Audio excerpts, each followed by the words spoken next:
বিতাড়িত শয়তানের কাছ থেকে আল্লাহ পাকের সাহায্য প্রার্থনা করে আমাদের প্রাণপ্রিয় সর্বশেষ এবং সর্বশ্রেষ্ঠ নবী হযরত মুহাম্মদ সাল্লাল্লাহু আলাইহি সাল্লামের প্রতি দরুদ ও সালামের মাধ্যমে স্মরণ করে টু বিল্ড কোরআনি জীবন নামক ইউটিউব চ্যানেল আমি জালালউদ্দিন মণ্ডল অত্যন্ত গুরুত্বপূর্ণ প্রয়োজনীয় একটা বিষয় আলোচনা করতে এসেছি।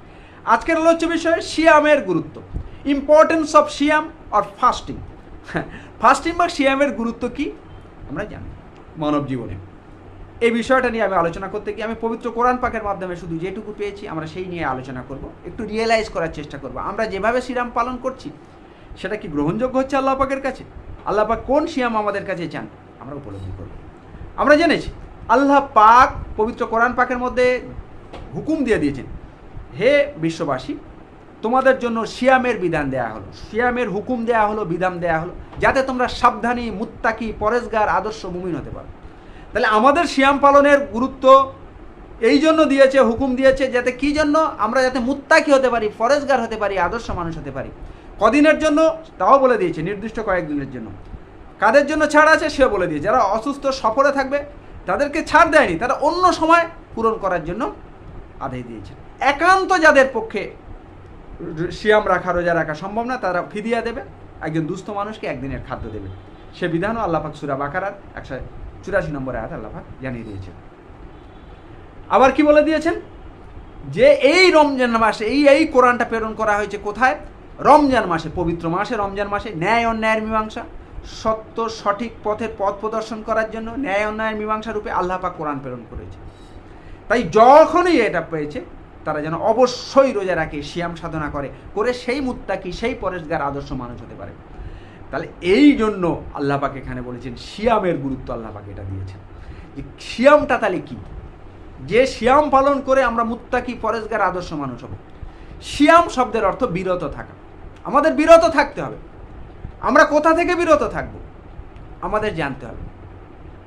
আমরা শুধু সকাল থেকে সন্ধ্যা পর্যন্ত পানাহার ও স্ত্রী সঙ্গম থেকে দূরে থাকলেই রোজা পালন হবে না, সিয়াম পালন হবে না, কখনো হবে না। কারণ আল্লাহ পাক এই মেসেজের মধ্যে সেটা চাচ্ছেন না। আমাদের মুত্তাকি, ফরেজগার হতে গেলে শুধু এইটুকু করলে হবে না। তাহলে আমাদের বিরত থাকতে হবে কোথা থেকে? শরীয়ত বহির্ভূত সমস্ত কাজ থেকে। শরীয়ত কি? আল্লাহ পাক পবিত্র কোরআন পাক এবং সর্বশেষ এবং সর্বশ্রেষ্ঠ নবী হযরত মুহাম্মদকে পাঠিয়ে তার পরিপূর্ণ জীবনের মাধ্যমে যে অসংখ্য হাদিস দিয়ে, কোরআন এবং হাদিস দিয়ে যে পরিপূর্ণ শরীয়ত, স্পষ্ট পথ, স্পষ্ট আইন, আদর্শ পথ, সঠিক পথ, শ্রেষ্ঠ পথ নির্দিষ্ট করে দিয়েছেন। সেই শ্রেষ্ঠ সঠিক আদর্শ পথ, শরীয়তের পথ থেকে, শান্তির ধর্ম ইসলামের পথ থেকে তোমার যে কাজ, যে কর্ম, যে চিন্তা ভাবনা সমস্ত কিছু যে বিচ্যুত হয়ে যাচ্ছে, দূরে যাচ্ছে, সেইগুলো থেকে তুমি বিরত থাকো, সেইগুলো থেকে বিরত থাকো। সেই বিরত থাকতে গেলে কি হবে? আমাদের যে নফস, যে কুপ্রবৃত্তি, যেগুলোকে আমাদের শরীয়ত বহির্ভূত কাজে প্রবৃত্ত করায়, উদ্বৃত্ত করায়, সেইগুলো থেকে আমাদের বিরত থাকতে হবে। আমাদের ক্রাম, আমাদের কামনা, আমাদের বাসনা, যে ষড়রিপুর যে কাজ, আমাদের কামনা, আমাদের মনে যে কামনা, সেই কামনা বাসনা সমস্ত কিছুকে কন্ট্রোল করতে হবে, নিয়ন্ত্রণে রাখতে হবে শরীয়ত বহির্ভূত কাজ থেকে। তাহলে সর্বপ্রথম আমাদের শরীয়ত জানতে হবে। কোরআন হাদিস দিয়ে আল্লাহ পাক যে নির্দিষ্ট শরীয়ত করে দিয়েছেন, স্পষ্ট পথ, আদর্শ পথ, ইসলামের পথ, শান্তির পথ, দ্বীন ইসলামকে নির্দিষ্ট করে দিয়েছেন, সেই পথটা জানতে হবে। এবং সেইটা থেকে যখন আমাদের কামনা, আমাদের বাসনা, সেইটা থেকে যেখান থেকে বিচ্যুতি হচ্ছে, দূরে সরে যাচ্ছে, সেইটা থেকে আমাদের বিরত হতে হবে, তবেই সিয়াম সাধনা সার্থক হবে। তারপরে ক্রোধ, রাগ কন্ট্রোল করতে হবে, বিরত করতে হবে। শরীয়ত বহির্ভূত কাজ থেকে সমস্তকে কন্ট্রোল করতে হবে, বিরত করতে হবে। ক্রোধ, রাগকে, আমাদের সংযমকে বিরত করতে হবে, সংযমতা অবলম্বন করতে হবে। সবর, ধৈর্যের উপদেশ দিয়েছেন আল্লাহ পাক। সেই ধৈর্য ধারণ করে সঠিক সত্য আদর্শ পথে আমাদের চলতে হবে। ক্রোধকে বিরত রাখতে হবে। লোভ, ষড়রিপুর যে লোভ, সেই লোভ থেকে আমাদের বিরত থাকতে হবে। আমাদের লোভ, লালসা আমাদেরকে শরীয়ত বহির্ভূত কাজে প্রবৃত্ত করায়। আর্থিক, বাস্তবিক, বৈষয়িক নানা বিষয় সম্পত্তির লোভ, লালসা আমাদের যে আদর্শ পথ, শরীয়ত পথ থেকে আমাদেরকে সেই দিকে আমাদের আসক্ত করায়, প্রবৃত্ত করায়, আমাদেরকে সেদিকে ঠেলে নিয়ে যায়। সেই দিক থেকে আমাদের বিরত থাকতে হবে। শুধু পানাহার, স্ত্রী সঙ্গম ত্যাগ করলে হবে না, সেখান থেকেও আমাদের বিরত থাকতে হবে। আবার কি? মোহ, মায়া, মায়া মোহর বন্ধনে লিপিবদ্ধ থাকতে হবে না। সন্তান পুত্র কন্যা সন্তান অর্থ সম্পদ সম্পত্তির মায়ার বন্ধনে আবদ্ধ হয়ে গিয়ে আমাদের শরিয়াত বহির্ভূত কাজ থেকে আমাদের যেন আমরা বিরত হয়ে যাই, মায়ার বন্ধনে আবদ্ধ হয়ে আমরা শরিয়ত থেকে যেন বাইরে চলে নিয়ে যাই, বিচ্যুত হয়ে না যাই। তাই আগে শরিয়ত জানিয়ে কোরআন হাদিস দিয়ে নির্দিষ্ট শরিয়ত আইন, স্পষ্ট পথ আইন, সঠিক পথ, সত্য পথ, দ্বীন ইসলামের পথ, আদর্শ পথকে আমরা জানবো এবং সেইটা থেকে এই যে মায়া মোহ আসক্ত হয়ে আমরা সেটা থেকে বিচ্যুত হব, সেইগুলোকে আমাদের বিরত হতে হবে, সেই জায়গা থেকে আমাদের বিরত হতে হবে। তারপরে মদ, অহংকার, অহংকার একমাত্র আল্লাহ পাকের সাজে। তিনি সমস্ত পৃথিবীর সব কিছু তৈরি করেছেন, আসমান জমিন সব কিছু সৃষ্টি করে সমস্ত কিছু শ্রেষ্ঠ করে দ্বীন ইসলামকে আঁকড়ে ধরার প্রবৃত্তি দিয়ে মানুষকে তৈরি করে দিয়েছেন, সব কিছু মানুষের সেবায় দিয়েছেন। একমাত্র অহংকার আল্লাহ পাকের সাজে। তাই এই সমস্ত রকম মোহ মদ বা অহংকার থেকে আমাদের বিচ্যুত হতে হবে। অহংকারের কোনো জায়গা নেই, একমাত্র অহংকারের চাদর আল্লাহর আছে, সেটাকে ধরে আমরা যেন কখনো টান না দিই এবং অহংকার থেকে আমাদের বিরত থাকতে হবে। তাহলে কি হবে? আর মাৎসর্য, পরশ্রী কাতরতা, অন্যের উন্নতি অন্যের অগ্রগতি দেখে আমাদের মধ্যে যে হিংসা ঈর্ষা জন্মাবে, সেই পরশ্রী কাতরতা থেকে আমাদের এই ষড়রিপুকে আমাদের নিয়ন্ত্রণ করতে হবে, কন্ট্রোল করতে হবে। শরীয়তকে জেনে শরীয়ত বহির্ভূতভাবে আমাদের এই ষড়রিপু যে আমাদের সেদিকে আসক্ত করায়, সেগুলোকে বিরত করতে হবে।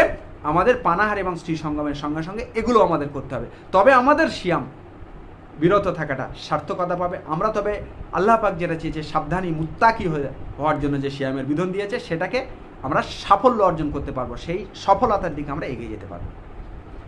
সেই সঙ্গে সঙ্গে আমরা কি করব?